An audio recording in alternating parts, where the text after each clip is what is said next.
Hey everybody, welcome back to another Diecast review. This is going to be kind of a little specialty video. I don't do these very often, but I'm going to do my top 5 paint schemes, non-throwback, of the 2019 season. The reason I disqualify throwbacks is because they already ran once, so they only count if they were not run at the throwback weekend and they were somehow reimagined or something like that. And that was basically 2018 Kane's throwback, and he's my favorite driver. He retired in it, last ride and all, so I don't care. Fight me. Anyway, so we're going to go ahead and take a look at my top 5 paint schemes of the 2019 season. So with this, I'm going to have a couple other videos that are going to be getting done here at some point. This one is just going to be an easier, fun one because it's spring season, and in the ag business, spring season is extremely busy, and right now is no different. Regardless of a pandemic or not, farmers got to get stuff in the field, so therefore I get to stay plenty busy. So let's go ahead and take a look at paint scheme number 5. This is the 5th best paint scheme of the 2019 season. Now, this one could be argued with a couple of them, but we'll go ahead and put it out here, and we'll discuss it then. Number 5 is Chase Elliott, got me confused. Chase Elliott's 2019 Mountain Dew. This one is the Team Rubicon, but the other one is the Camaro. I would accept this one or the black stripes. They both look extremely good. And basically, between the two of them, I think they're about even. I do like the black number on the roof instead of silver, but frankly, they're both extremely good schemes. They're very, very equal, so both of them are at number 5. I just have the die cast ready for this one. So, as you can see, we do have the very, very nice metallic green with the gloss finish over the top all the way around this car. We've got the digital camo stripes or the black stripes on the other one. Team Rubicon, a little bit of camo down on the skirt. The other one has it's black, so basically between the two of them, we've got black stripes and a silver number, or camo stripes and a black number. But the rest of the car is still this beautiful metallic green, and that is the biggest reason this car. Actually, I'm going to bring this down a little bit. We'll get that nice and close. So that is the reason this car gets to be number 5 on the paint scheme list. And as I said, it could be substituted for either of them, but it is the Mountain Dew car either way. So, number 4 on this list. It was a tough one, but it also wasn't very tough. And it kind of tied, but it still ends up in this position. It's William Byron's 2019 Flames of Independence car. Honestly, this car would have been a lot higher, I think, if they had gone with the metallic white instead of gloss. The gloss white's still beautiful. It's still a really, really good-looking car. Look at it. I mean, this is a good-looking race car right here. The white, the blue, the red, it looks good.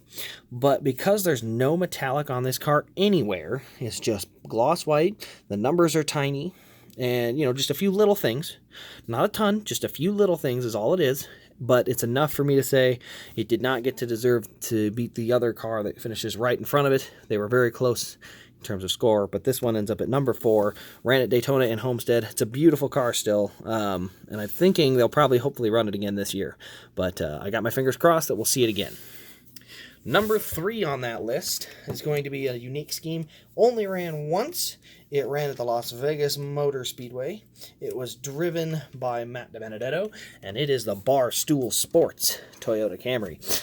This car here, the red, white, and blue is absolutely gorgeous. The heat logos take away just a tiny bit, but at the end of the day, the Barstool logo on the hood is awesome. The red, white, and blue on the front. Down the side, we got red, white, and blue as well. The 95 up on the roof with a little bit of red and blue accent. I mean, just looks great. This is a good-looking race car. Obviously, I do like the Barstool. First of all, let's go here. Viva la Stool. Awesome. They've got their own unique personality to the sport. This is the first time they sponsored a car. It was awesome.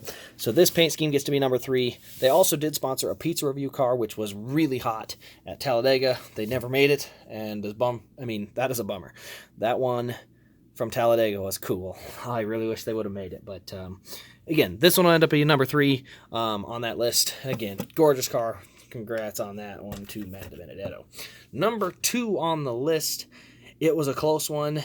It was a really tough choice, but at the end of the day, it goes to the Corvette Parts, number 32 of Corey LaJoie. So the reason this one gets number 2, gorgeous car, everything's really good on it. The fact is the other one that wins it is just is perfect. I mean, it is a gorgeous car. You could run it every week and everyone would love it. But this one, good car, ran at Martinsville. It was a pretty scheme. Everybody recognizes it. It's the Mystery Machine. We've got Scooby-Doo and Shaggy on the front, and on the side here, we've got the blue, we've got the orange, we have got the green here, and the unique colors make this really stand out. Obviously, the iconic colors for Scooby-Doo make that stand out.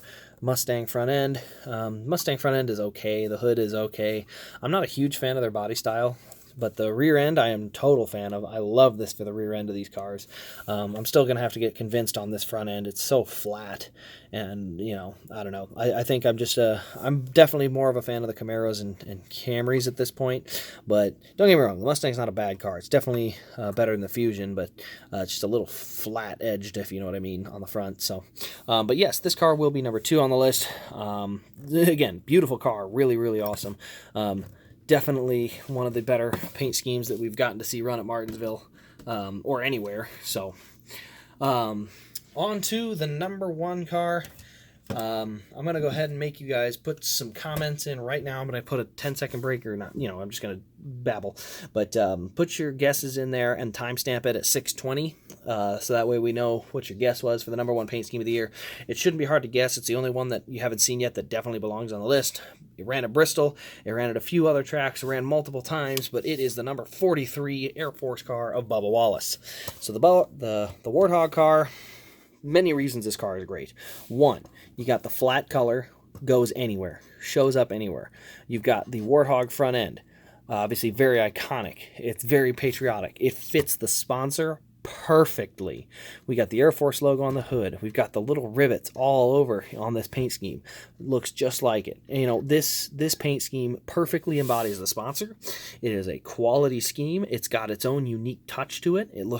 There's no other schemes out there like it. Obviously, aside from the Rick Ware cars that all ran these schemes, but no other paint scheme even tries to look similar to this. So it's definitely unique. As I said, this is the one that can run every single week, and I would never get tired of it. It is a fantastic scheme. It's back in 2019. I am happy for that. It is a great-looking car. Obviously, there's going to be some biases here and there for a bunch of these cars, but this is a scheme that, hands down, can be run all year long, and I will always appreciate and like the look of this car. And to prove that, let me see here if I got it set aside. I do. To prove that, I actually went out and picked up this here. I don't normally get a lot of NASCAR Authentics, but yeah, I saw this one sitting there, so I picked it up. But definitely the number 1 paint scheme of 2019. So to recap it there, I'm going to go ahead and get my stand back up here so we can take a good look from a distance. I'll line them all up in order. We're going to put the number 1 car way over here. We're going to put the number 5 car way on the other side. So give me just a second here. Ooh, tough. Don't have a ton of room here. I'm going to have to really back this up. So we'll put number 1 way over there, number 5 way over here, 4 over here. We'll try to make sure they all fit.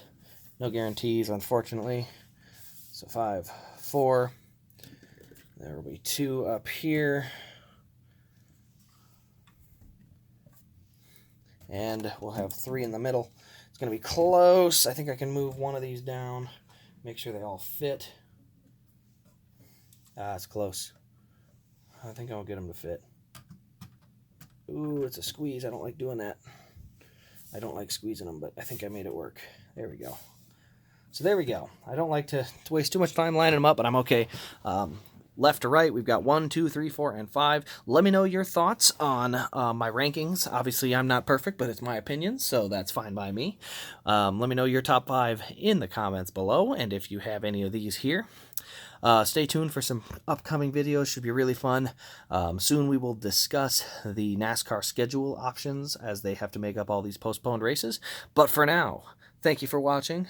Like, comment, subscribe, all that. And we'll see you in the next Diecast review.